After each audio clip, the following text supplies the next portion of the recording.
Hello and welcome to the Spooling Up channel. My name is Naz. In today's video, as the title suggests, I'm going to be exchanging a large cooling fan on my MK4 Golf GTI. It hasn't been working for some time now, and as the weather gets better, I want to make sure that the car's got ample cooling because I don't want to be stuck in traffic with the engine running and the car overheats because the fans aren't working. So I'm going to go ahead and change that today. Also, it's good news because it's one of the last remaining problems with the car that I wanted to get sorted before mapping. Luckily, since I've removed some things from the engine bay when I did the deletes last year, it's freed up a lot of space, so it should make this job a lot easier. Anyway, let's go ahead and have a look, and I'll show you guys how I'm going to go ahead and change it today. Okay, so let's have a quick look in the engine bay. Down here we have one cooling fan, which is the smaller one. That is actually working. It's the large beast here that hasn't been spinning up. Now what I'm going to do is I'm going to remove this fan, and if there's some kind of way for me to bench test it, I'll research the method to use, and I'll try and bench test this one, and just to make sure that it definitely is the fan that's not working and it's not something else that's failing me. So yeah, as you can see, if you do have a MK4 Golf GTI 1.8 turbo, you may know that there's a load of stuff here that you get rid of during the deletes, with the whole secondary air intake system and so on and so forth. So that's freed up a lot of space here for me.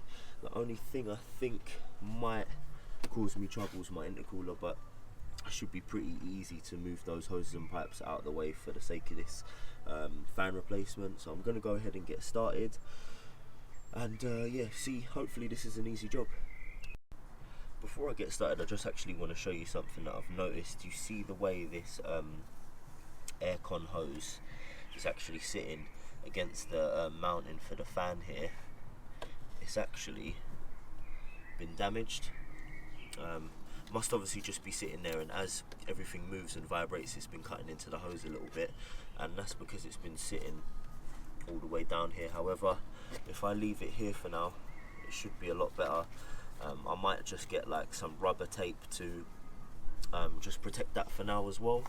But yeah, anyway, I'm going to go ahead and try and remove the fan. I believe that there are three. One, second one's down here, and the third one is all the way down the bottom.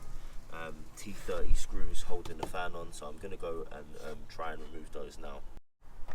Right, so all I've done is remove the battery cover, just to give me a little more space to get my ratchet down there.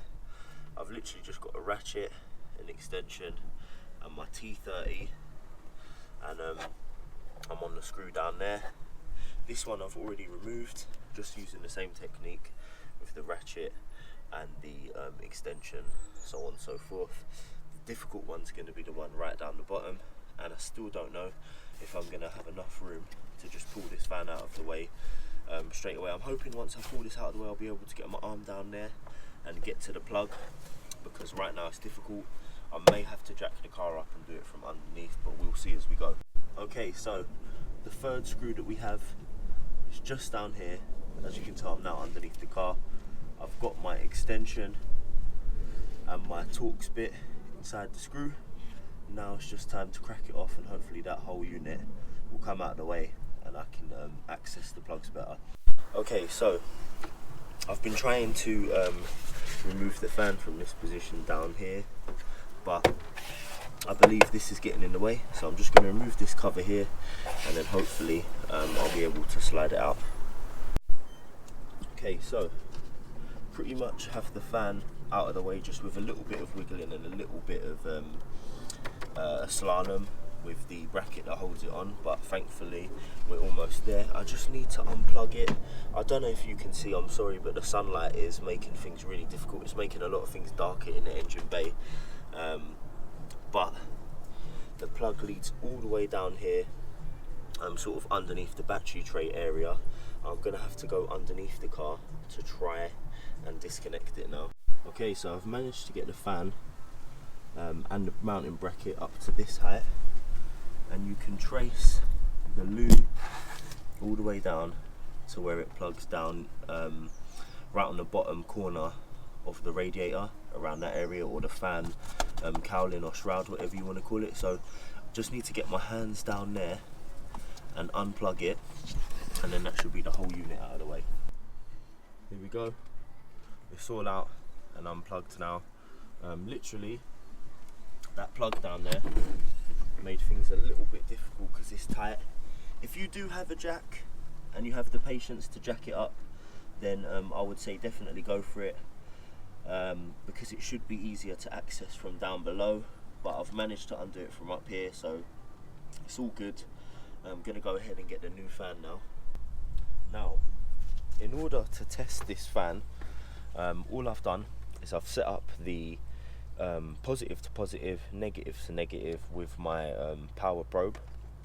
All I'm going to do is get the plug for the fan, and where the brown is, which is the earth wire, I'm going to connect my negative from the battery, and then I'm just going to introduce a 12 volt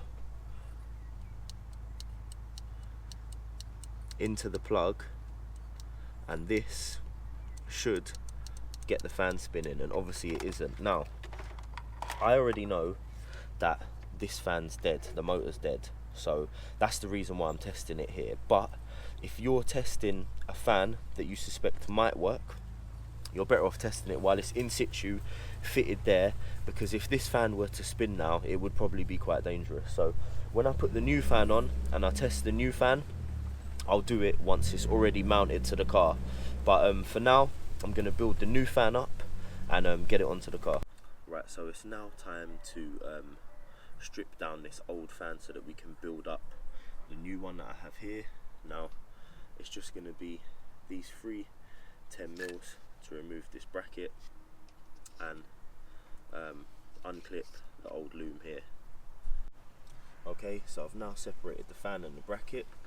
If you want a genuine bracket, because you've broken it or it's broken and it needs replacing, the part number is here. I'll also put it in the description.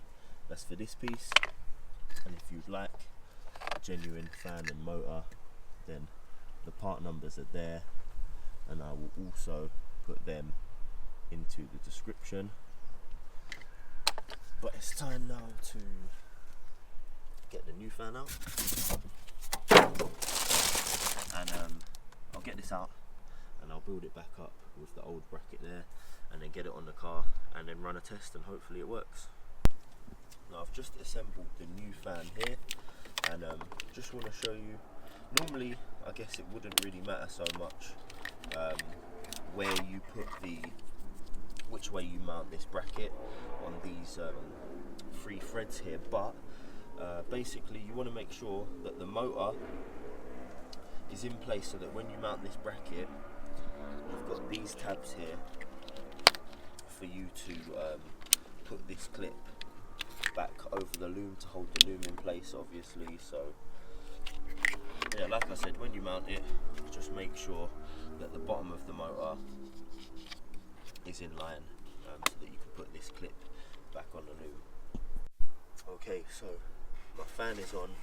I've refitted the mounting screws in the 3 positions, the 2 at the top, the 1 at the bottom. I also now have my loom plugged in and slotted back into place down the bottom there. Last thing to do is put the cover on. I'm not going to lie to you guys, it would have been a lot easier to jack the car up to access down in the corner the bottom screw, and also the loom down the bottom, the plug for the fan. But I've managed to do it without. Obviously I've got all this stuff removed here, like I mentioned earlier as well, which made things a lot easier for me. But yeah, pretty much all done. Gonna get that cover on and see how it goes. Now, there is a way to test that the fans work once they're on the car without doing too much. You've just got to put the air conditioning on maximum and turn on the blower, and we'll see if we can get these fans spinning up.